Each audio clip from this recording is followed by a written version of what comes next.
नमस्कार, दूरदर्शन के कार्यक्रम नमस्कार एमपी में आप सभी का स्वागत है। मैं हूं आपके साथ प्रिया और कार्यक्रम में हम एक बार फिर से नए विषय और विशेषज्ञ के साथ हाजिर हुए हैं, लेकिन इसके साथ और भी कई सेगमेंट हैं।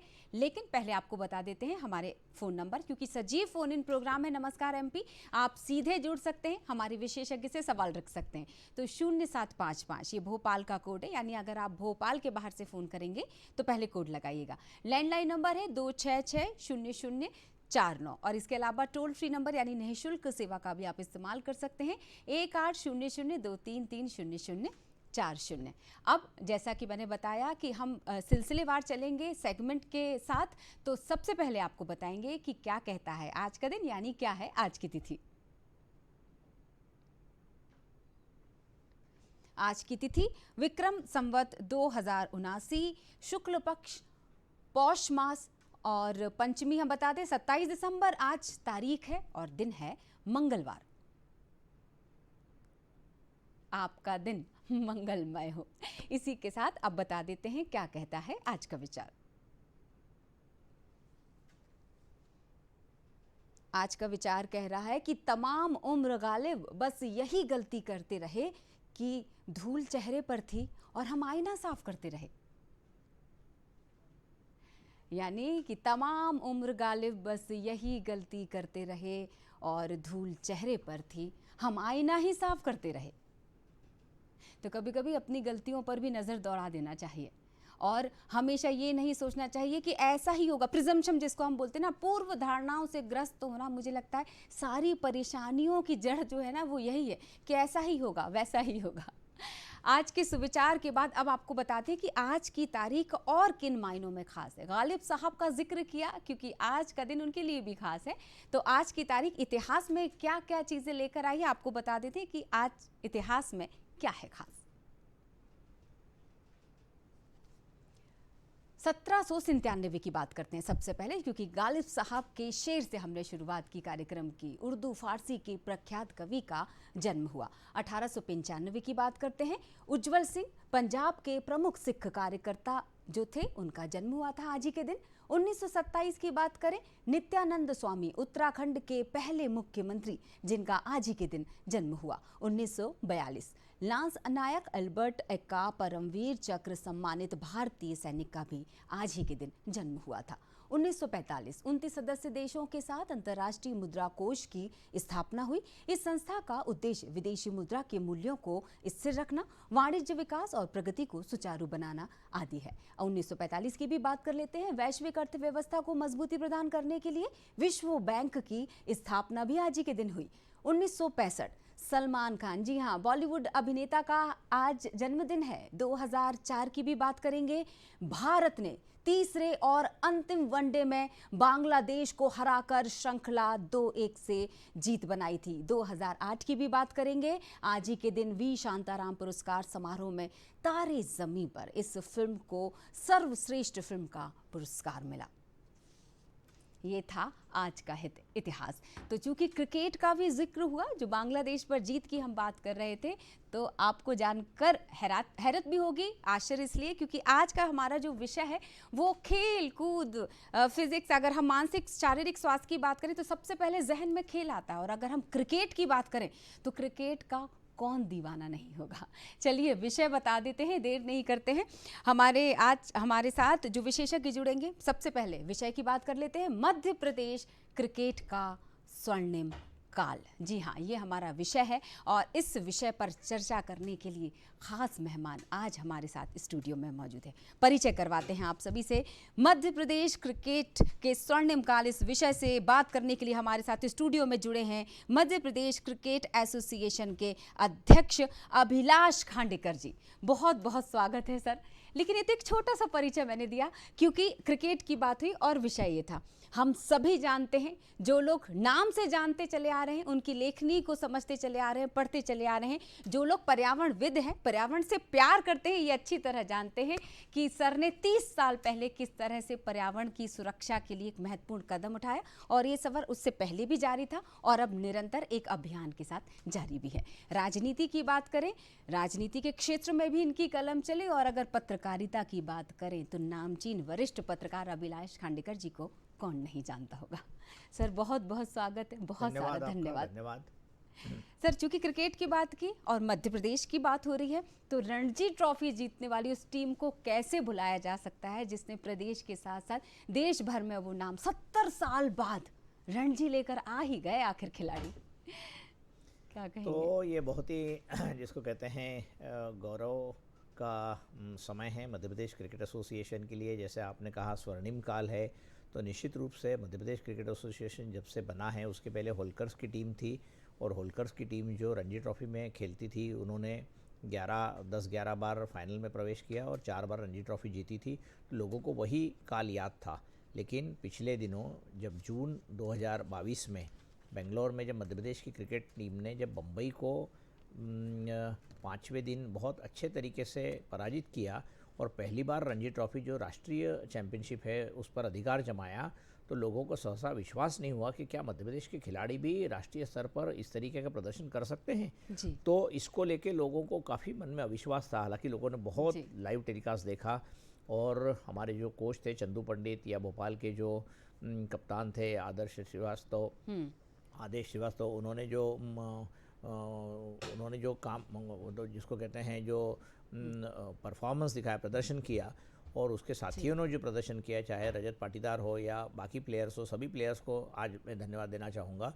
तो इस मुकाम तक पहुँचने के लिए मध्य प्रदेश क्रिकेट एसोसिएशन ने बहुत कड़े कदम उठाए, बहुत सारी ऐसी चीज़ें करी जो शायद पहली बार ही हो रही थी, और उसी का नतीजा हमको चंदू पंडित ने दिलवाया। जो चंदू पंडित अभी आपके सामने स्क्रीन पर हैं, रणजी ट्रॉफी लिए हुए हमारे सचिव में और हमारे बाकी जो पदाधिकारी वो स्क्रीन पर दिख रहे हैं। तो ये बेंगलोर का फोटो है जो आपने कहीं से कबाड़ा है वो देखा है आपने, मुझे मालूम नहीं कहाँ से लाया। तो कहने का मतलब ये है कि यदि आप किसी भी खेल में या किसी भी टीम पर आप बेहतर प्रदर्शन के लिए कुछ अच्छी मेहनत करें, प्लानिंग के साथ काम करें, स्ट्रैटेजी पर काम करें, तो वही काम चंदू पंडित को हमने करीब 2.5 साल पहले जब हमने उनको मध्य प्रदेश का प्रोफेशनल कोच, पेशेवर प्रशिक्षक नियुक्त किया था, तब उन्होंने इस टीम को जो ट्रेनिंग देने का काम लिया, उसके बीच में उन्होंने हम लोगों से ये कहा था कि कोई पदाधिकारी या कोई दूसरा व्यक्ति मेरे काम के बीच में हस्तक्षेप न करे, क्या इसकी गारंटी आप दे सकते हैं? तो एक अध्यक्ष के नाते मैंने उनको ये गारंटी दी थी कि आपके काम में कोई हस्तक्षेप नहीं करेगा। जिस तरीके से आप प्रशिक्षण देना चाहते हैं, जिन खिलाड़ियों को आप चयन करना चाहते हैं, हमारी चयन समिति है, चयन समिति के साथ बातचीत करके आप अच्छे से अच्छे खिलाड़ियों को, तो रात को 2-2 बजे भी इंदौर के होलकर स्टेडियम में प्लेयर्स का ट्रेनिंग कराते थे। और रणजी ट्रॉफी जीतना ये एक उद्देश्य के साथ में उन्होंने हर तरीके के प्लेयर, चाहे वो विकेट कीपर हो, ओपनिंग बैट्समैन हो, मिडिल ऑर्डर बैट्समैन हो या फील्डर्स हो या बॉलर्स हो, इनके जो 11 खिलाड़ियों का जो चयन तो ज़्यादा का होता है, 15-16 का होता है, लेकिन ट्रेनिंग कैंप में उन्होंने जितनी मेहनत करी उसका नतीजा हमको पिछले दिनों देखने को मिला। बिल्कुल, यानी हम ये मान सकते हैं कि ये जो शानदार जीत थी वो सही कोच के चयन का नतीजा कह सकते हैं। 100%, मतलब 100% अपन ये कह सकते हैं, क्योंकि इसके पहले भी एक बार ही, और वो भी चंद्रकांत पंडित ही उसमें थे, वो कप्तान थे, और उन्होंने कर्नाटक के सामने 1999 में बेंगलोर में ही इसी स्टेडियम पर जहाँ पर इस बार हम रणजी ट्रॉफी जीते, उनकी कप्तानी में हम कुछ ही रनों से हार गए थे। और वो उनके दिल में वो लगातार वो कांटे की तरह चुभता रहा, और उन्होंने इस बार प्रशिक्षक की भूमिका में वो करके दिखाया जो वो 1999 में कप्तान के रूप में नहीं कर पाए थे। और उसी के चलते आज हमारे सामने ये देखने को मिल रहा है कि मध्य प्रदेश का नाम पूरे देश में क्रिकेट के कैनवास पर या क्रिकेट के नक्शे पर बहुत अच्छे तरीके से उभर कर आया है। और ये सिर्फ रणजी ट्रॉफी का ही काम नहीं है। पिछले 2.5-3 सालों में चंदू पंडित ने कोरोना के अलावा भी, और कोरोना के समय में आपके दर्शकों को बताना चाहूँगा कि वो मुंबई में रहकर वर्चुअली बात करके प्लेयर्स को लगातार तैयार कर रहे थे। और आज के ज़माने में जैसा आप सब लोग जानते हैं कि क्रिकेट सिर्फ मैदान पर खेला जाता है, बैट और बल्ले का गेम नहीं रहा है, वो खेल नहीं रहा है, वो मानसिक रूप से उसमें जिसको कहते हैं कि it is also a mental game.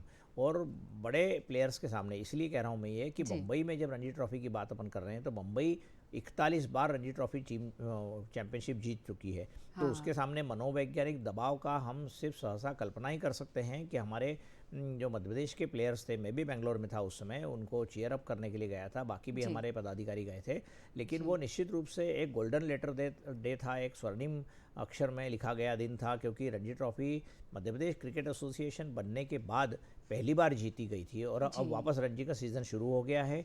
और हम उन लोगों को शुभकामनाएं देते हैं, उन सारे खिलाड़ियों को और कोचेस को। उसमें फिजियोथेरेपिस्ट का भी रोल रहता है, उसमें मैनेजर्स का भी रोल रहता है। खिलाड़ियों को तो निश्चित रूप से बहुत ही कठिन परीक्षा का अवसर मिलता है और उसमें से वो निकलकर अब चुनौती ये है मध्य प्रदेश क्रिकेट एसोसिएशन के प्लेयर्स के सामने, रणजी ट्रॉफी टीम के सामने, कि वो एक बार जीत चुके हैं और उसी टाइटल को डिफेंड करना है। तो उन पे थोड़ा सा और भी दबाव हो सकता है, लेकिन मुझे लगता है कि अब वो बहुत अच्छे तरीके से प्रशिक्षित हो चुके हैं और मैं ऐसी कामना करता हूं कि इस बार मध्य प्रदेश पुनः रणजी ट्रॉफी जीते। जी। मुझे वो टैग याद आ रहा है जो हाल ही में मध्य प्रदेश को मिला था, चैंपियंस ऑफ चेंज, और ये वर्ड मुझे लगता है इस वक्त खिलाड़ियों के लिए बिल्कुल फिट बैठ रहा है कि चैंपियंस ऑफ चेंज। बदलाव बहुत ज़रूरी था। अच्छे प्रदर्शन का परिणाम बेहतरीन होता है, ये उदाहरण उन्होंने पेश किया। एक अच्छे कोच का चयन, एक अच्छे अध्यक्ष का चयन, पूरी एक टीम काम करती है सर। और खिलाड़ी, निश्चित रूप से आपने बहुत बहुत महत्वपूर्ण बात ये कही कि क्रिकेट हो या कोई सा भी टीम गेम हो, चाहे वॉलीबॉल हो, कबड्डी हो, खो खो हो, या जो जिसको कहते हैं एथलेटिक्स को छोड़ के या बाकी जो खेल हैं, हमारे महिला क्रिकेट की टीम भी बहुत अच्छा काम कर रही है। तो वो टीम भावना जब तक नहीं होगी, यदि एक बहुत अच्छा प्लेयर बहुत अच्छी बॉलिंग कर रहा है और उस पर विकेट गिराने की क्षमता विकेट लेने की क्षमता रखता है वो, और यदि फील्डर्स कैच छोड़ देते हैं तो वो अच्छा बॉलर भी कुछ कर नहीं सकता है। अर्थात यदि विकेट कीपर अच्छा हो, बैट्समैन अच्छा हो, ओपनिंग बैट्समैन अच्छा हो, मिडिल ऑर्डर बैट्समैन अच्छे हो, फील्डर्स अच्छे हो, बॉलर्स अच्छे हो, तब जाके एक टीम जीतने की संभावना को वाकई अपने परिणाम में परिलक्षित कर सकती है। तो मध्य प्रदेश क्रिकेट एसोसिएशन ने मैं अध्यक्ष 2019 में पहली बार बना और पिछले दिनों में पुनः अध्यक्ष के पद पर निर्विरोध चुनाव गया। तो साथ में मैं मेरी बात नहीं कर रहा हूँ, लेकिन जो हमारे साथ में टीम काम कर रही है, जो हमारे सचिव जो है बहुत अच्छे क्रिकेट खिलाड़ी रहे हैं, संजीव राव, या हमारे बाकी जो हमारा सपोर्ट स्टाफ रहता है, हमारे CAO रहते हैं, हमारे बाकी सारे लोग जो रहते हैं, इन सभी लोगों ने, मैं यहाँ भी ये बताना चाहूँगा कि हमारे पूर्व अध्यक्ष श्री ज्योतिरादित्य सिंधिया जो केंद्रीय मंत्री हैं, उनका भी लगातार हम लोगों को अभी पिछले दिनों जो हमारी AGM हुई थी उसमें आए थे, उन्होंने काफ़ी सारे सुझाव दिए। तो मध्य प्रदेश क्रिकेट एसोसिएशन जो है पूरे मध्य प्रदेश के क्रिकेटर्स को आगे बढ़ाने के लिए अलग अलग स्कीम्स पर काम करता है। हमारे 10 संभाग हैं और कई सारे जिले हैं। तो आपको याद होगा, कुछ नाम लेना चाहूँगा मैं यहाँ, कि जो रणजी ट्रॉफी की जीत तो है ही, लेकिन जब हमने स्वर्णिम काल की बात की है, तो आवेश खान का नाम लीजिए आप, रजत पाटीदार का नाम लीजिए आप, वेंकटेश अय्यर को लीजिए, शहडोल की लड़की पूजा वस्त्रकार का नाम लीजिए, अभी पिछले दिनों भोपाल की लड़की सौम्या तिवारी को उप कप्तान बनाया है भारतीय टीम का। तो मध्य प्रदेश के सारे जिलों से टैलेंट सामने आ रहा है, उनको तराशा जा रहा है, और मध्य प्रदेश क्रिकेट एसोसिएशन का ये मुख्य काम है कि वह हर जिले को और हर संभाग के जो क्रिकेट संगठन है उनको जितनी ज़्यादा से ज़्यादा मदद हो। हम पिछले दिनों ग्वालियर गए थे, ग्वालियर में हम स्टेडियम बना रहे हैं एक अंतर्राष्ट्रीय स्तर का, इंदौर में अंतर्राष्ट्रीय स्तर का स्टेडियम है, और अगले वर्ष की शुरुआत में India New Zealand one day international Indore में होने वाला है। तो कहने का मतलब ये है कि क्रिकेट अगर हम नज़दीक की ही बात कर लूँ सर, एक सवाल कि नर्मदापुरम स्टेट संभाग की अगर हम बात करना चाहें तो वो भी अच्छा प्रदर्शन कर रही है टीम। नर्मदापुरम भी अच्छा कर रही है। भोपाल के एक लड़के ने, कल आपने पढ़ा होगा कि 400 रन से ज़्यादा स्कोर किया भोपाल के ही एक मैदान पर। तो कहने का मतलब ये है कि जब आप सुविधाएं देंगे और टैलेंट को पहचानेंगे और उसमें किसी भी तरीके की राजनीति नहीं करेंगे, क्योंकि सिलेक्शन में मतलब चयनकर्ता कई बार कुछ राजनीति के शिकार, मतलब खिलाड़ी शिकार हो जाते हैं चयनकर्ताओं की। तो चयनकर्ताओं को हमने ये निर्देश दिए थे कि वो सिर्फ और सिर्फ मध्य प्रदेश का भला सोचेंगे, किसी अपने पराये का और या किसी भी जिसको कहते हैं कि भाई भतीजावाद में नहीं अटके रहेंगे। और उसके कारण ये हुआ कि अच्छे प्लेयर्स को मौका मिला, अच्छे प्लेयर्स ने अच्छा प्रदर्शन किया। उनके लिए देश का जो सबसे बढ़िया बेहतरीन जिसको कहते हैं डोमेस्टिक कोच है, वो चंदू पंडित मध्य प्रदेश के लिए कोचिंग कर रहे हैं। उसके कारण ये सारी चीज़ें आज हमको प्लीज़ डिस्टर्ब करना चाहूँगी क्योंकि कुछ लोग जुड़ चुके हैं, हमारे खास कॉलर, और आपसे सवाल करना चाहेंगे। तो पहले कॉलर कौन जुड़े हैं मैं बता देती हूँ दर्शकों को। नंद स्वरूप मिश्रा जी हमारे साथ जुड़े हैं बाराबंकी से, और वो क्या सवाल आपसे रखना चाहते हैं मैं खुद उन्हीं से जानती हूँ। स्वागत है। बाराबंकी से मैं जानना ये चाहता हूँ कि ग्रामीण क्षेत्रों में ज्यादा क्रिकेट की जानकारी नहीं होती, तो उनको किससे जुड़ना चाहिए, कैसे कमेटी बनानी चाहिए, कैसे गांव से उठ करके प्रदेश स्तर पे, राष्ट्रीय स्तर पे उनको जाना चाहिए। और दूसरी चीज, क्रिकेट किस प्रकार से खेलें और उनमें टिकट कैसे बचाएं, रन कैसे बनाए और सोने से कैसे बचें, तो ये सब हाँ, बारीकियां नहीं देखिए पता। देखिए ऐसा बुलंद रहें, जी जी देखिए फिट रहें। जी मिश्रा जी बिल्कुल समझ गए हम आपका सवाल। जी मिश्रा जी, ऐसा है कि आप उत्तर प्रदेश से आते हैं तो उत्तर प्रदेश में उत्तर प्रदेश क्रिकेट एसोसिएशन है या उनका संगठन है, उनके जिले स्तर पर भी उनके संगठन होंगे। जी तो उन्हीं उन्हीं संगठनों के जरिए, उन्हीं प्रशिक्षकों के जरिए ग्रामीण स्तर के लड़के भी राष्ट्रीय स्तर पर अच्छा प्रदर्शन कर सकते हैं, यदि ठीक ठाक क्लब और ठीक ठाक प्रशिक्षक मिल जाए तो। बिल्कुल सही बात है। मतलब ग्रामीण क्षेत्रों में शायद ये वाकई एक चुनौती होती है सर। हम मध्य प्रदेश में अगर दोबारा आए, मध्य प्रदेश में भी बहुत सारे, अगर ग्रामीण क्षेत्रों की हम बात करें, बहुत अच्छा हुनर है जो छुपा हुआ है, बाहर निकलने की पूरी कोशिश की जा रही है। उन प्रतिभाओं को बाहर निकालने के लिए एसोसिएशन क्या कर रहा होगा? देखिए, जो एसोसिएशन की कार्यप्रणाली है उसको यहाँ मैं समझाना चाहूँगा जी कि हमारा जो मुख्यालय है वो इंदौर में है, और हमारे जो मध्य प्रदेश में जो 10 डिवीज़न, चाहे नर्मदापुरम हो, चाहे शहडोल हो, चाहे रीवा हो, चाहे उज्जैन हो, चाहे चंबल हो, ग्वालियर हो, भोपाल हो, जो 10 संभाग हैं उनके अंतर्गत आने वाले जिलों का संबंधीकरण उस संभाग से होता है, संभागीय क्रिकेट एसोसिएशन से। और जिले का जो क्रिकेट एसोसिएशन है वहाँ तक हम उनको मैटिंग, कल ही मेरे पास फ़ोन आया जी कि बैतूल और हरदा में कोई दिक्कतें आ रही थी जो उन्होंने 15 दिन पहले मुझे बताई थी। तो हाँ। बैतूल और हरदा में हमने मैटिंग पहुंचवाने की इंदौर से व्यवस्था करी। मैटिंग उनको मिल गई है और वहाँ के सारे बच्चे बहुत खुश हैं जो वहाँ प्रैक्टिस करते हैं। तो कहने का मतलब ये है कि ग्रामीण क्षेत्र और शहरी क्षेत्र में मध्य प्रदेश क्रिकेट एसोसिएशन किसी भी तरीके का भेदभाव नहीं करता है, और हमारे जितने ज़िले हैं उनको उनकी एक्टिविटी के स्तर पर, अर्थात यदि वहाँ 3-4 क्लब हैं तो उन क्लब का क्रिकेट कितना हो रहा है, उनकी प्रतियोगिताएं कितनी हो रही है, वहाँ का कार्यालय कैसा चल रहा है, वहाँ पर कोचिंग स्कीम के लिए उनको क्या चाहिए। पिछले दिनों हमने, कुछ साल पहले हमने बॉलिंग मशीन अलग अलग जगह पर भेजी थी, हमारे कोचेस को वहाँ भेजते हैं, अलग अलग टूर्नामेंट्स करते हैं। सागर में एक टूर्नामेंट आज चल रहा है। तो मध्य प्रदेश के हर ज़िले में, और दूसरी बात ये मैं बताना चाहूँगा दर्शकों को जी कि हर संभागीय मुख्यालय पर हमने मध्य प्रदेश क्रिकेट एसोसिएशन की तरफ से एक अच्छा सा मैदान बनाकर देने की चेष्टा की है। और भी पिछले ही दिनों, करीब 6 महीने पहले, हमने शहडोल में ज़मीन खरीदी है। उसके पहले रीवा के जो ज़मीन और स्टेडियम का, जो वहाँ छोटा स्टेडियम जो उसका निर्माण करना था, उसका भूमि पूजन हुआ है।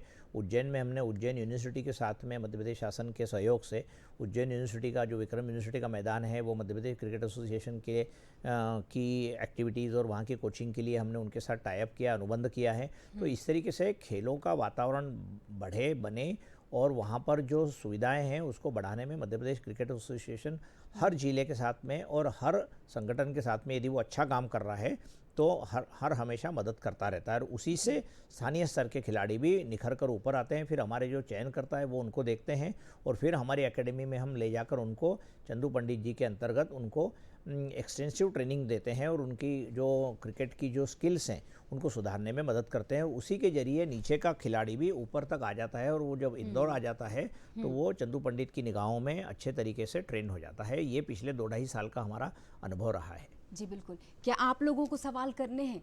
मिश्रा जी की तरह आपको भी जवाब मिलेंगे। तो अभिलाष सर से सवाल रखने के लिए फ़ोन नंबर एक बार फिर से नोट कर लीजिए, 0755-266-0049, या फिर निःशुल्क सेवा का भी इस्तेमाल कीजिए, 1800-233-0040। सर कहते हैं कि हार से सीख ली जाती है। लंबा समय लग गया, 70 साल बहुत लंबा समय होता है। तो उसकी जीत के पीछे कारण, जो मुंबई जीतती चली आ रही थी, अगर मैं उसकी बात करूं, वो कारण अलग रहे होंगे, हमारे हार के कारण अलग रहे होंगे। अब ये जीत का सिलसिला बना रहे, इसके लिए क्या किया जाना चाहिए? ये भी एक बड़ी चुनौती होगी, नंबर 1 पर पहुंचना और बने रहना। देखिए, पहली चुनौती तो ये थी कि रणजी ट्रॉफी हम नहीं जीत सकते। ये जो हमारे ऊपर दबाव था या दर्पण था या मानसिक वो था, उसको हमने हटा दिया है। अब we are the reigning champions in the country. आज मुंबई में मैं पिछले दिनों BCCI की मीटिंग में गया, वहाँ पे भी कई लोगों ने मेरे को बधाइयाँ दी। तो मैंने कहा, मुझे बधाइयाँ देने का काम नहीं है, असली काम तो क्रिकेटर्स ने किया है हमारे। लेकिन अब आपने जैसे कहा कि अब हम जीत चुके हैं, तो हमारे ऊपर और एक दबाव भी है कि हमको इस टाइटल को रिटेन करना है और वापस रणजी ट्रॉफी इस साल जीत के लाना है। पहली रणजी ट्रॉफी की जो जम्मू कश्मीर के साथ हमारे इस सीज़न की मैच हुई, उसमें हम बहुत अच्छे तरीके से जीते हैं। और जैसा मैंने कहा कि हमारी सब लोगों की शुभकामनाएं, मध्य प्रदेश के 8 करोड़ 8.5 करोड़ लोगों की शुभकामनाएं मध्य प्रदेश की टीम के साथ रहना चाहिए।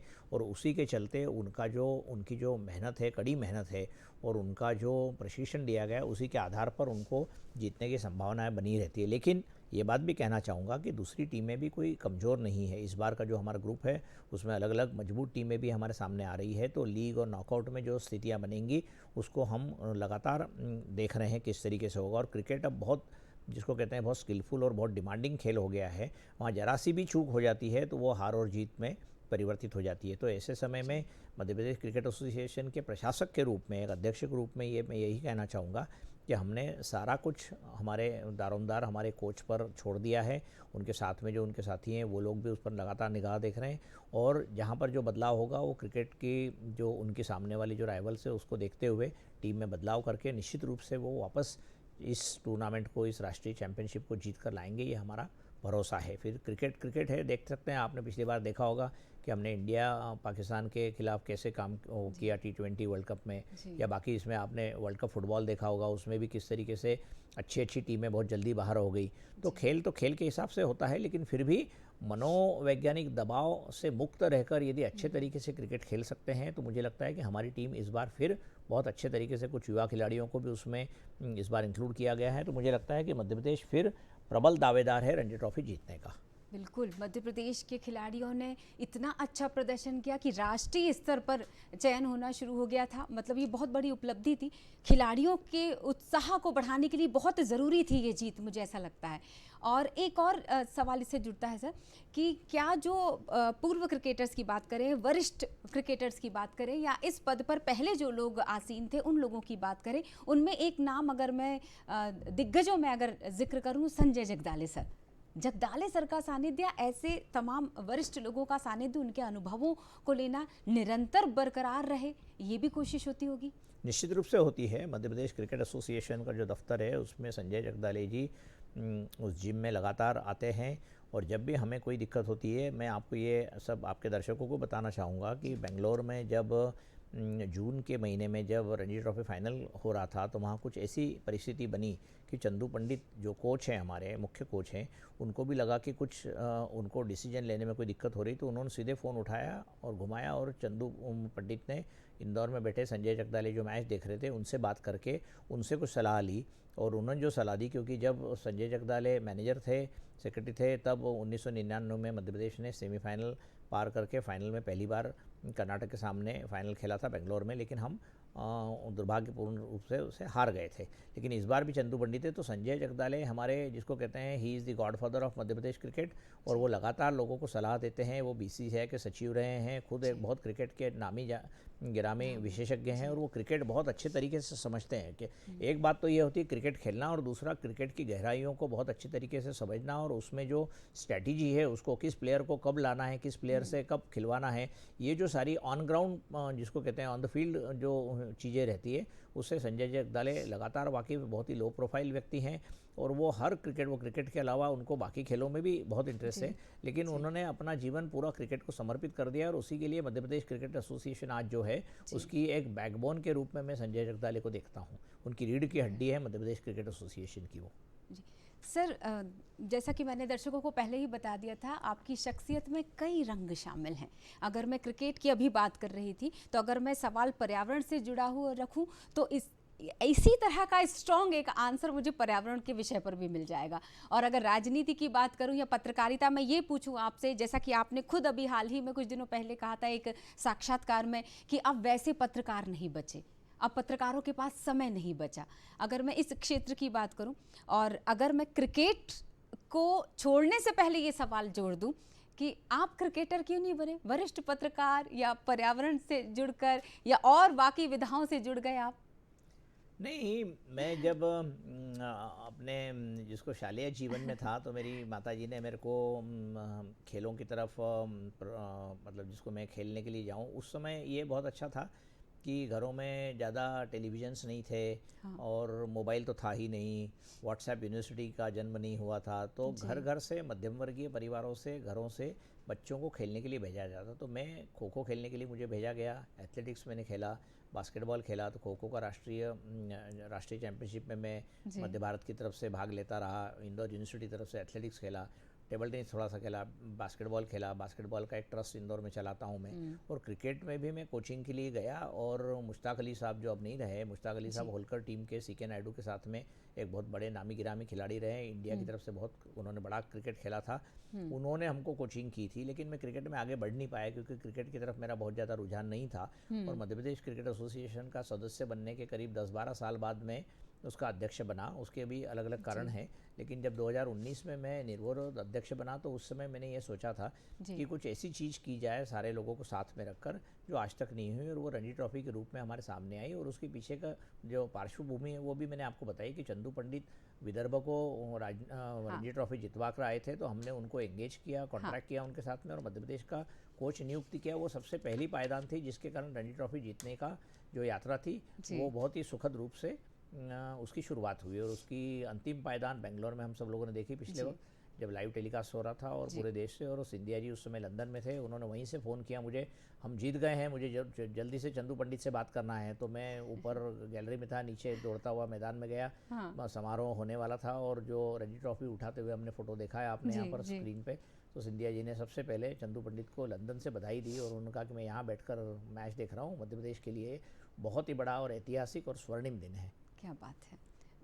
मतलब आज भी अगर वो दिन याद करें, वो लम्हे याद करें, तो कितने उत्साह से और गूज़बम्प जिसको हम बोलते हैं ना, रोंगटे खड़े हो जाते हैं कि ऐसी जीत जिसने शायद खुशी के आंसू ला दिए होंगे। निश्चित रूप से ला दिए थे बहुत ही, हम तो लोग बहुत खुश थे और हम लोगों ने बहुत वहाँ पर तालियां बजाई और हमने अपने आप को बहुत वो किया कि हमारे खिलाड़ियों ने हमको एक बहुत बड़ा सम्मान दिलवाया। ये खिलाड़ियों की ही जीत थी। बिल्कुल सही। अब बात कर लेते हैं जनवरी 2023, 13, 14, 15 ये तारीख है। जैसे मैंने बोली होगी आप समझ गए होंगे कि मैं सवाल रखने वाली हूँ भोपाल लिटरेचर से जुड़ा हुआ।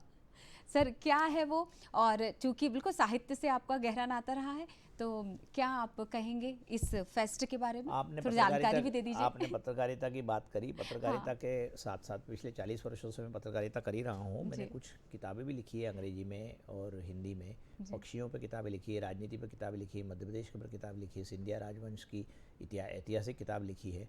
तो पिछले 5 वर्षों से हम भोपाल में भोपाल लिटरेचर फेस्टिवल करते हैं। और भोपाल लिटरेचर फेस्टिवल करने वाली जो संस्था है, जो society for culture and environment, जिसके अध्यक्ष हैं राघव चंद्रा, जो मध्य प्रदेश के वरिष्ठ IAS अफसर रहे थे, उन्होंने भी किताबें लिखी है, वो भी ऑथर हैं।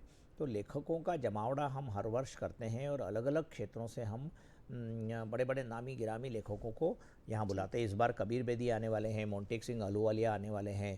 इस बार जो क्रिकेट के प्रशासक रहे थे विनोद राय, जिन्होंने नॉट ए नाइट वॉचमैन नाम की किताब लिखी है, मैं ही उनसे बात करने वाला हूँ। पर्यावरण के ऊपर पर्यावरणविद आने वाले हैं, उनसे हम बात करने वाले हैं। तो कहने का मतलब ये है कि एक IAS अफसर ने बर्ड्स ऑफ लखनऊ नाम की किताब लिखी है, तो लखनऊ से वो यहाँ आने वाले हैं। और बहुत सारे ऐसे फॉरेन सर्विस के ऑफिसर्स जो एम्बेसडर रहे हैं, उन्होंने अपने अपने अनुभव लिखे हैं। जो ऑपरेशन ब्लू स्टार 1984 में अमृतसर में होता, उस समय के जो DM थे वो बाद में चीफ सेक्रेटरी बने, उन्होंने अपने आत्मकथन की एक किताब लिखी है, वो भी आ रहे हैं यहाँ पर।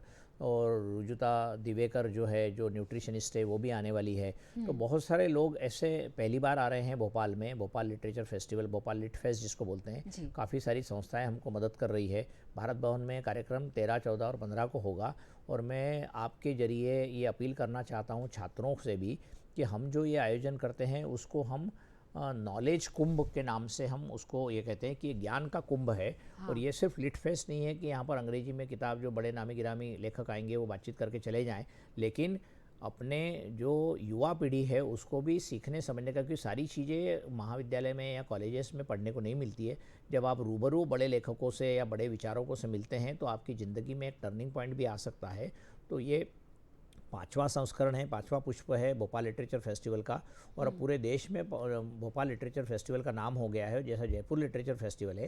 लेकिन हम जयपुर लिटरेचर फेस्टिवल के साथ में हम इसकी तुलना नहीं करना चाहते, क्योंकि हम बहुत ही युवा अवस्था में हैं, अभी सिर्फ 5 ही वर्ष हुए हैं। लेकिन मैं सभी लोगों से अपील करूँगा कि बड़े बड़े लेखकों की किताबें पढ़ें, उनसे ऑटोग्राफ लें, उनके विचार सुनने के लिए भारत भवन जरूर आइएगा। जी सर सवाल तो बहुत सारे थे, लेकिन समय इजाज़त दे रहा है क्योंकि आपके पास सीमित समय था, हम आपसे इतनी ही बात कर पा रहे थे। बहुत सारा धन्यवाद दूरदर्शन परिवार की तरफ से, दर्शकों की तरफ से। और जैसा कि सर ने याद दिला दिया है, 13, 14, 15 जनवरी 2023 तारीख भी याद कर लीजिए और इस ज्ञान के महाकुंभ से ज़रूर जुड़िएगा। फिलहाल के लिए हम धन्यवाद करते हैं अभिलाष खांडेकर जी, मध्य प्रदेश क्रिकेट एसोसिएशन के अध्यक्ष। बहुत बहुत शुक्रिया सर जुड़ने के लिए। और इसी के साथ हम आगे बढ़ेंगे, अपने अगले विषय पर जाएंगे, विशेषज्ञ से मुलाकात करेंगे। लेकिन इस वक्त छोटा सा ब्रेक लेंगे और बताएंगे आपको कि क्या है ब्रेक के उस पार विषय और कौन होंगे विशेषज्ञ।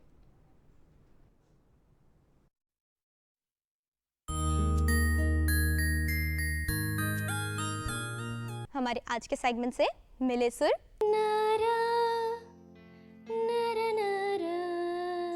आज झूम ले नौटंकी।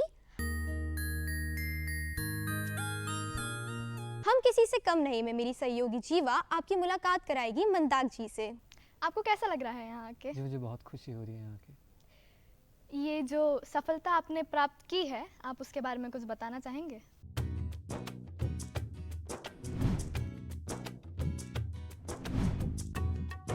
चर्चा खेती किसानी की, बातें फसलों और उनसे आमदनी की। लीजिए कृषि वैज्ञानिकों से सलाह, मौसम का सटीक अनुमान। रोजाना मंडी भाव की सही जानकारी, जानिए सरकारी योजनाओं का फायदा। खेती से जुड़ी तमाम जानकारी के लिए देखिए आपका अपना पसंदीदा कार्यक्रम कृषि दर्शन, रोजाना शाम 5:30 बजे दूरदर्शन मध्य प्रदेश पर।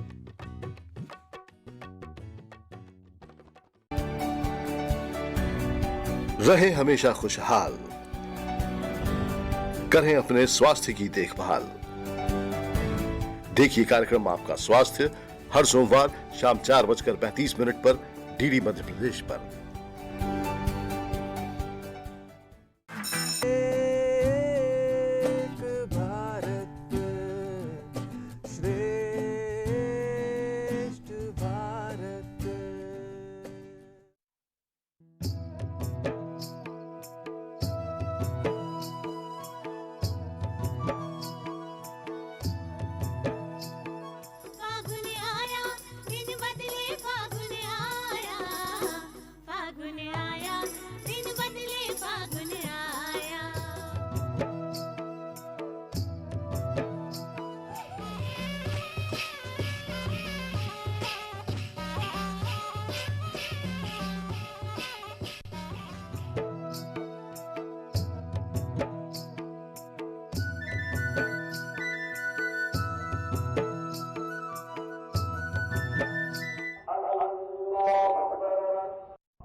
के बाद आप सभी का स्वागत है और अगले विषय पर बढ़ते हैं। आपको बता देते हैं कि संपूर्ण विकास के लिए, ये हमारा विषय है। जी हाँ, संपूर्ण विकास के लिए अहम है खेल प्रतिभा। अभी हम खेलों की ही बातचीत करते चले आ रहे थे, इस क्रम को जारी रखेंगे लेकिन अलग तरह से। हमारे साथ जो विशेषज्ञ जुड़े हुए हैं, चलिए उनका स्वागत करते हैं, उनसे चर्चा शुरू करेंगे। हमारे साथ जुड़े हुए हैं विनोद सोनकिया जी, जो कि जाने माने एथलीट हैं और ये भी बताना चाहेंगे कि भोपाल में वर्तमान में तहसीलदार के पद पर पदस्थ हैं।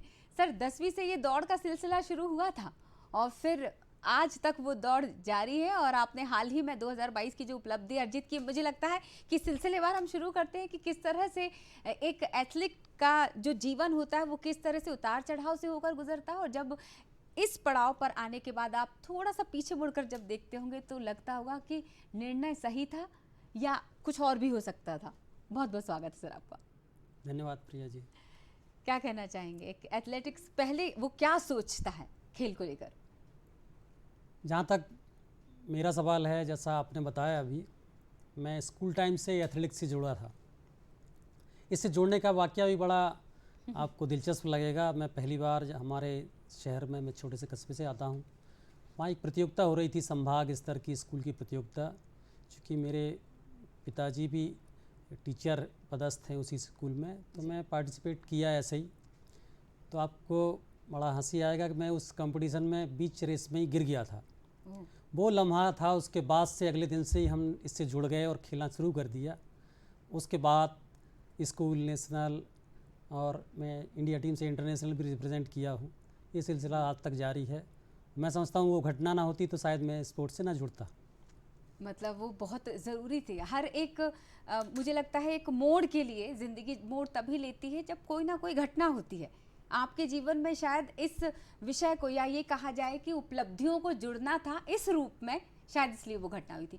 कैसा लगता है अब आपको कि वाकई आप इसी के लिए बने थे? कई बार हमें बहुत देर बाद इस बात का भान होता है कि क्या हम इसी के लिए बने थे या इसी से जुड़ना हमारे नसीब में था। बिल्कुल, ईश्वर का धन्यवाद है जो मुझे इस विधा से जोड़ा। मैं समझता हूँ कि जिस दिन भी मैं स्टेडियम ना जा पाऊँ या अपना जो रूटीन वर्कआउट है वो ना कर पाऊँ तो लगता है पूरा दिन अधूरा अधूरा रहता है। तो आज खेल और उसका अभ्यास हमारे जीवन का एक अभिन्न अंग बन गया है। शायद ये ईश्वर ने चाहा तो लगातार चलता रहेगा जब तक सक्षम रहेगा पूरा शरीर। किसी भी व्यक्ति के संपूर्ण विकास के लिए, क्योंकि संपूर्ण विकास के लिए अहम है खेल प्रतिभा, तो बच्चों से शुरू करते हैं सर, क्योंकि आपने भी 10वीं क्लास से शुरू कर दी थी दौड़, एथलेटिक्स। आप, मुझे लगता है कि ये तभी से जुड़ गया था, स्कूल टाइम से। तो बच्चों के संपूर्ण विकास के लिए बहुत ज़रूरी होता है खेल। इस पहलू पर मैं चाहूँगी कि थोड़ी सी जानकारी दे दी जाए। प्रिया जी, जहाँ तक मैंने अनुभव किया इतने लंबे समय में, तो मैं आपको एक बात बताऊँ। मैं बचपन में, हमारे एक मित्र थे, उनके पिताजी डॉक्टर थे, आर्मी से रिटायर्ड डॉक्टर थे वो। तो मैं उनके घर जाता था जब भी, तो उनके चैम्बर के जस्ट पीछे एक कोटेशन लिखा रहता था, हाँ। एक तंदुरुस्ती 1000 नियामत। मतलब अगर आपके पास स्वास्थ्य है तो आपके पास ईश्वर की 1000 सौगातें आपके साथ जुड़ी हैं। बिल्कुल सही। एक और कोटेशन है, एक राइटर हैं अमेरिका के, जी हैवर्ड ब्राउन करके, जी। वो बहुत बड़े स्पोर्ट्स के कॉलमनिस्ट हैं और राइटर भी हैं अच्छे। उन्होंने लिखा, sport do not build character but they reveal it. तो निश्चित रूप से ये पंक्तियाँ बहुत, अगर एक खिलाड़ी है, किसी भी क्षेत्र में है, किसी भी समाज में बैठा है, किसी भी सोसाइटी में बैठा है, तो आपका उसका जो करेक्टर है पूरा परिलक्षित हो जाएगा। उसको कहने की ज़रूरत नहीं है कि खेल से जुड़ा हुआ है जी। तो मैं समझता हूँ कि खेल न केवल शारीरिक विकास के लिए ज़रूरी है। आप जानते हैं वर्तमान दौर में जो रोग प्रतिरोधक क्षमता है उसको डेवलप करता है जी। और इसके साथ साथ मस्तिष्क के विकास में भी खेल का अहम योगदान है। जी बिल्कुल। अगर हम परिवर्तनों की बात करें, हम चूँकि शारीरिक और मानसिक दोनों विकास के स्तर पर बात करेंगे, लेकिन आज के समय में ऐसा है कि बहुत जल्दी बहुत कुछ पाने की जो इच्छा होती है, आज की पीढ़ी की हम बात करना चाहें, आप जब दौड़ते होंगे तो दिमाग में आज भी, टिल 10वीं की बात करूं तब से लेकर अब तक, दिमाग में कौन सी एक बात है जिसने आपका पीछा नहीं छोड़ा? बिल्कुल सही है। स्पोर्ट्स आपको सिखाता है प्रिया जी, जैसे वर्तमान दौर में अपन देखें, सारा समाज जिस से गुजर रहा है, हर कोई इसको फील करता है। हर व्यक्ति के ऊपर एक दबाव है कि वो हमेशा उपलब्धियों को पाना चाहता है, उसको कुछ पाने का प्रेशर है। बच्चों को देख लें, पढ़ाई में देख लें, उनके जॉब के बारे में देख लें, हर किसी के ऊपर एक प्रेशर बना हुआ है कि उसको उपलब्धि ऊपर से ऊपर जाना है। ऐसे में आप स्पोर्ट्स को देखें तो स्पोर्ट्स हमें बहुत कुछ सिखाता है। एक खिलाड़ी में ललक तो रहती है कि वो हमेशा टॉप पे पहुँचे, वो हमेशा गोल्ड लाए या वो हमेशा विनर रहे, लेकिन उसके साथ साथ ये भी सिखाता है कि अगर आप लूज़ कर रहे हैं तो लूज़ करने वाला एक एथलीट कभी भी ये नहीं सोचता, अगले दिन से फिर उठ खड़ा होता है। उसके पास एक नेवर गिव अप की ये जो उसके दिमाग में धारणा रहती है वो कभी नहीं जाती है। लूज़ होप कभी नहीं करता वो। दूसरी तरफ जो बिना स्पोर्ट्स से जुड़ा हुआ है, जिसका स्पोर्ट्स से वास्ता नहीं, उसको देखें तो समाज में आज जो सबसे बड़ा पिछले अपने 3-4 सालों में जो देखा, एंग्जाइटी, प्रेशर और नर्वसनेस, इससे तमाम तरह की समस्याएं जो पैदा हो रही हैं, मैं समझता हूँ अगर आदमी स्पोर्ट्स से जुड़ेगा तो इन सबसे दूर होता जाएगा। बिल्कुल सही बात है। और अगर मैं पेरेंट्स के, अभिभावकों की सोच की बात करना चाहूँ, कितने प्रतिशत बच्चे होंगे, क्योंकि अभी हम थोड़ी देर पहले जब क्रिकेट की बात कर रहे थे, आप शायद इससे सहमत होंगे इस बात से कि क्रिकेट को लेकर बहुत ज़्यादा रुझान है। क्रिकेटर बनाना हर माता पिता का सपना हो सकता है, लेकिन एथलीट बनाने वाले माता पिता भी हैं। तो उन अभिभावकों की सोच को लेकर आप क्या कहना चाहेंगे, या उन अभिभावकों से क्या कहना चाहेंगे जो आपकी बातचीत को इस वक्त सुन रहे होंगे परिवार के साथ और सोच रहे होंगे कि काश मेरा बेटा भी एथलीट होता? प्रिया जी, ये बहुत ही अच्छा विषय है, विशेषकर अपने भारत के लिए। स्पोर्ट सारे ही अच्छे हैं, मैं समझता हूँ। क्रिकेट भी है, वॉलीबॉल भी है, बास्केटबॉल भी है, एथलेटिक्स है। लेकिन एथलेटिक्स को देखते हैं, ये कंप्लीट जो स्पोर्ट्समैन बनाता है वो एथलेटिक्स ही। एथलेटिक्स को जननी कहा जाता है सारे स्पोर्ट्स की। क्योंकि बेसिकली आदमी फिजिकली फिट है तभी सारे स्पोर्ट्स में वो सक्सेस हो पाएगा। बिल्कुल सही। विडम्बना देखें आप कि मैंने जहाँ तक फील किया, बच्चों को देखता भी हूँ, आज भी मैं टीटी नगर स्टेडियम जाता हूँ, बच्चों के बीच में ही प्रैक्टिस करता हूँ। सारे जूनियर बच्चे रहते हैं। लेकिन हमारा अनुभव है कि जो एथलेटिक्स से जुड़े हुए बच्चे हैं, अपेक्षाकृत ऐसे बैकग्राउंड से आ रहे हैं जो ग्रामीण हैं या आर्थिक स्थिति उनकी बेहतर नहीं है। वर्तमान में हम देखें समाज में हर बड़ा आदमी या जिनका साउंड पोजीशन है इकोनॉमिकली, वो अपने बच्चों को या तो टेनिस खिलाना चाहता है, या क्रिकेट खिलाना चाहता है, या शूटिंग कराना चाहता है, या घुड़सवारी सिखाना चाहता है। लेकिन एथलीट बनाने की तरफ आज भी माँ बाप का उतना रुझान नहीं है। जहाँ तक हम जो अपर जो इकोनॉमिक ग्रुप की बात करें, उनका रुझान आज एथलेटिक्स की तरफ नहीं है। इस तरफ रुझान, या माँ बाप को इस तरफ सोचना होगा, इस तरफ बच्चों का इंटरेस्ट बढ़ाना होगा, क्योंकि बेसिक तो एथलीट ही है, एथलेटिक्स ही है। जब बच्चा फिजिकली फिट होगा तब सारे विधाओं में वो सक्सेस हो सकता है। इसलिए एथलेटिक्स की तरफ रुझान बढ़ाने में, एथलेटिक्स में इंटरेस्ट बढ़ाने में ज़रूर आवश्यकता है वर्तमान में। मैं इस सवाल का जवाब ले लूंगी कि सही उम्र क्या होनी चाहिए बच्चे की, कैसे वहाँ पे बच्चे के अंदर वो प्रतिभा है, या फिर डेवलप करें माँ बाप उस प्रतिभा को। तो ये सवाल का जवाब मैं आपसे लूंगी, लेकिन ये बता देती हूँ कि अगर आप भी कोई सवाल रखना चाहते हैं कि किस तरह से बच्चों को खेल से जोड़ दिया जाए, तो 0755 भोपाल का कोड 2660049, टोल फ्री नंबर 180023300040। संक्षिप्त समय होता है, बहुत थोड़ा समय, और जल्दी से फ़ोन उठाइए और कोई ना कोई सवाल आप रख लीजिए जो आपको लगता है इस वक्त आपके बच्चे के लिए भी ज़रूरी होगा। सर, मैं उस सवाल का जवाब लेना चाहूँगी।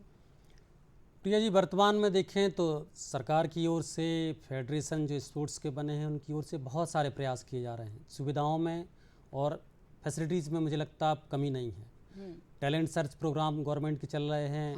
एकेडमी भी गवर्नमेंट ने बहुत सारी खोल दी हैं। अपने मध्य प्रदेश में ही देखें तो एथलेटिक्स की एकेडमी भोपाल में भी है। कोचेज़ भी अच्छे हायर कर रखे हैं। जैसा देखते हैं वर्तमान में स्पोर्ट्स सारा बहुत ही एडवांस लेवल पे पहुंच गया है। उसमें स्पोर्ट्स साइंस भी है, स्पोर्ट्स इंजरी भी जुड़ा है। सारी सुविधाएं गवर्नमेंट दे रही है। ज़रूरत इस बात की है कि बच्चों में रुचि पैदा करें गार्जियंस। मुझे लगता है कि अगर बच्चे का उस तरफ रुझान है और उसमें क्षमताएं अगर माँ बाप शुरुआती दौर में देखते हैं, तो निश्चित रूप से जिले स्तर पे, संभाग स्तर पे और राज्य स्तर पे टैलेंट सर्च का हर साल होता है और सारे कोचेज ऑब्जर्व करते हैं। अगर बच्चा अच्छा आता है तो एकेडमी में सरकार रखती है, पूरा वहन करती है खर्चा, और अगर अच्छा बच्चा आगे चल के उपलब्धियां हासिल करता है, सरकार की तरफ से कैश प्राइज़ भी दी जाती हैं। आजकल तो सरकार नौकरियों में भी रिजर्वेशन स्पोर्ट्स का करने लगी, तो करियर बना सकता है माँ बाप। मतलब वो चिंता भी खत्म हो गई कि सिर्फ खेलना ही खेलना रह जाएगा, कहीं ऐसा ना हो करियर में पिछड़ जाए। तो अब इस पर भी ध्यान दिया जा सकता है कि इसमें करियर भी बनाया जा सकता है, एक अच्छा स्थायित्व भी पाया जा सकता है खेल के ज़रिए। लेकिन ये भी एक संशय होता है माँ बाप के मन में कि अगर खेल में ज़्यादा रुझान हो गया या खेल की तरफ ज़्यादा ध्यान देने लगा बच्चा, तो शायद शिक्षा से कहीं पिछड़ ना जाए। स्कूल के समय की अगर मैं बात करना चाहूँ, उस समय दोनों में सामंजस्य बैठाना बेहद ज़रूरी हो जाता है। चुनौती अभिभावकों के पास ज़्यादा होती है। बिल्कुल सही कहा, लेकिन ज़रूरत टाइम मैनेजमेंट की है। मैं भी जैसे बताऊं, मैं मैथमेटिक्स का विद्यार्थी था। मैथमेटिक्स में जनरली सोचना ये है कि ज़्यादा मेहनत की ज़रूरत पड़ती है, ज़्यादा रेगुलर रहने की ज़रूरत पड़ती। लेकिन अगर टाइम का मैनेजमेंट अभिभावक इसको ध्यान दें और बच्चे में थोड़ी जिज्ञासा हो, उसमें इच्छा शक्ति हो, तो मुझे लगता है मैनेज किया जा सकता है। क्योंकि स्पोर्ट्स में दोनों टाइम देने की उसका एक फ़ायदा भी है कि अपन सुनते थे कि स्वस्थ शरीर में स्वस्थ मस्तिष्क निवास करता है, तो निश्चित रूप से बच्चा जो खेल से जुड़ा है वो निश्चित रूप से दूसरे के तुलना में ज़्यादा एक्स्ट्राऑर्डिनरी होगा, मेरा ऐसा सोचना है। बिल्कुल सर, चूँकि अचीवमेंट का जिक्र हुआ था थोड़ी देर पहले, मैं चाहूँगी कि हमारे दर्शकों को आप बताइए कि अब तक के सफ़र में कितने मील के पत्थर गुजर चुके हैं, किस तरह की अचीवमेंट उपलब्धियाँ आपके हिस्से में आई? प्रिया जी, मैंने स्कूल टाइम से शुरुआत की थी, तो स्कूल के बाद जब मैंने आपको इनिशियल बताया, उसके बाद मैं मध्य प्रदेश की टीम से स्कूल नेशनल भी खेला हूँ। उसके बाद यूनिवर्सिटी में मैंने स्पोर्ट्स को जारी रखा। यूनिवर्सिटी में अपनी यूनिवर्सिटी से लगातार 5 बार मैं ऑल इंडिया इंटर यूनिवर्सिटी खेला हूँ। मध्य प्रदेश के यूनिवर्सिटी गेम होते थे, उसमें भी मेरा मेडल था। हमारी यूनिवर्सिटी में हमारा 200 मीटर में रिकॉर्ड था, उस टाइम में मैंने 200 मीटर में बनाया था जो। उसके बाद मैं जो मास्टर्स गेम्स होते हैं मध्य प्रदेश की टीम से लगातार 2013 से मैं लगातार मेडलिस्ट, गोल्ड मेडलिस्ट हूँ। और एमपी की टीम से मैंने नेशनल रिप्रेजेंट किया, नेशनल में भी हमारा मेडल है। और मैं भारत की देश की टीम से वर्ल्ड मास्टर एथलेटिक्स गेम्स जो ब्राज़ील में हुए थे 13 में, उसमें रिप्रेजेंट किया। एशियन एथलेटिक्स गेम हुए थे सिंगापुर और देन जापान में, उसमें भी रिप्रेजेंट किया। जो सिविल सर्विसेज के all India civil services game होते हैं उसमें लगातार मैं मेडलिस्ट हूँ। और लगातार इस साल भी मैंने मेडल जीता है, 800 मीटर में सेकंड आया था, मैं सिल्वर मेडल जीता था। अभी भी एमपी स्टेट की जो मास्टर एथलेटिक्स गेम्स हुए थे उसमें भी मैं गोल्ड मेडलिस्ट था। एक सवाल बन रहा है मेरा, अब पता नहीं उसको किस रूप में आप लेंगे और कैसा जवाब मुझे मिलने वाला, और हमारे दर्शकों को लगातार जीतते रहने से जीतने की आदत सी बन जाती है, कहीं ये घातक तो नहीं? प्रिया जी, खेल हमें ये सिखाता है, बहुत अच्छा सवाल है आपका। खेल हमें सिखाता है, उसको हम जीवन के दूसरे पहलू से भी लेंगे, तुलना करेंगे। अगर जीतता है आदमी तो उसमें कॉन्फिडेंस आता है। दूसरे जीत आदमी को ये भी सिखाती थी अपोनेंट को हमें कैसे रिस्पेक्ट करना है। अगर जो पराजित हुआ है उसकी रिस्पेक्ट कैसे करना है, ये खेल सिखाता है। दूसरा, खेल ये भी सिखाता है कि हम जैसे लूज़ कर रहे हैं, खेल में कई बार लगा रहता है कि एक दिन खिलाड़ी हारता है, अगले दिन जीतता है, फिर उठता है, फिर हारता है। तो वर्तमान परिवेश में आप देखें कि इसकी हमें बहुत आवश्यकता है। एक खिलाड़ी का जो मन मस्तिष्क इसलिए तैयार हो जाता है कि मैं कल हार भी सकता हूँ, उसके बाद में फिर उठ के खड़ा होऊंगा और तैयार होऊंगा अगली जीत के लिए। लेकिन दूसरी तरफ समाज में आज देखें, आदमी हार से, असफलताओं से नर्वस होके जो गलत कदम की एंग्जाइटी और इसका माहौल बना है, ये सब चीज़ों का निदान केवल मैं मानता हूँ एक ही है, वो स्पोर्ट्स ही है। तो स्पोर्ट्स की आवश्यकता वर्तमान परिवेश में मुझे लगता है और ज़्यादा है। आपके समय जब आपने शुरू किया था खेलना, तब से लेके अब तक, मतलब दौर आधुनिक युग में बहुत सारे परिवर्तन देखने को मिल गए। छोटे मोबाइल से लेकर स्मार्ट मोबाइल और तमाम तरह के अगर बदलावों की मैं बात करूं, सोशल मीडिया के इस दौर में अब जब बच्चा खिलाड़ी बनने की तैयारी करता है तो सोशल मीडिया से भी जुड़ा हुआ है, एक हाथ में मोबाइल है तो अगले ही पल उसे दौड़ने भी जाना है। आपको लगता है कि अब वैसे खिलाड़ी आने वाले समय में बन पाएंगे? क्योंकि त्याग तो करना होगा अगर उपलब्धि हासिल करनी है तो, लेकिन एक जब 10 मिनट भी मोबाइल हाथ से दूर नहीं होता, उस दौर में क्या अच्छे एथलेटिक्स मिल पाएंगे? सोशल मीडिया और टेक्नोलॉजी का फ़ायदा स्पोर्ट्स को बहुत ज़्यादा हुआ है। जब हम लोग शुरुआत का वो दौर था, ज़माना जब खेलते थे, तो पहली बार हम लोग को नेल्स वाले स्पाइक्स मिले थे, फिक्स नेल्स वाले, तो बड़ी खुशी हुई थी उनको पहन के दौड़ने में। आज इतना एडवांस हो गया है स्पोर्ट्स, उसमें टेक्नोलॉजी भी बहुत ज़्यादा एडवांस हो गई है। सोशल मीडिया और टेक्नोलॉजी का स्पोर्ट्स के डेवलपमेंट भी बहुत ज़्यादा योगदान है। सारे रिसर्च हैं, आप यूट्यूब पे देख सकते या अन्य माध्यम से आपके पास वो पहुंच सकते हैं। तो एक खिलाड़ी जो हो सकता है बेस्ट कोचेस से दूर हो, तो इन माध्यमों से अपने स्पोर्ट्स को इम्प्रूव कर रहा है। मैं देखता भी हूँ आजकल छोटे छोटे ज़िलों में बच्चे यूट्यूब या इससे अपने आप को इम्प्रूव कर रहे हैं और बेहतर कर रहे हैं। तो सोशल मीडिया और टेक्नोलॉजी का अगर उपयोग सकारात्मक है, ये बच्चे को डिसाइड करना है, थोड़ा सा उसको इतनी समझ तो बढ़ानी होगी। अगर उसका सकारात्मक उपयोग होता है तो खिलाड़ी के लिए बहुत फ़ायदेमंद भी है, बजाय उसका एडिक्शन ना हो। बिल्कुल।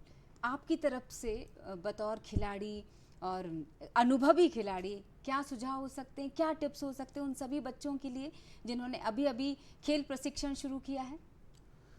वर्तमान परिवेश में जो नई जनरेशन है प्रिया जी, उसमें बहुत ज़रूरी है बच्चे का डिटर्मिनेशन, और दूसरा है उसका स्वयं की समझ कि हमें क्या अपने लिए बेहतर है, क्या हमारे लिए बुरा है।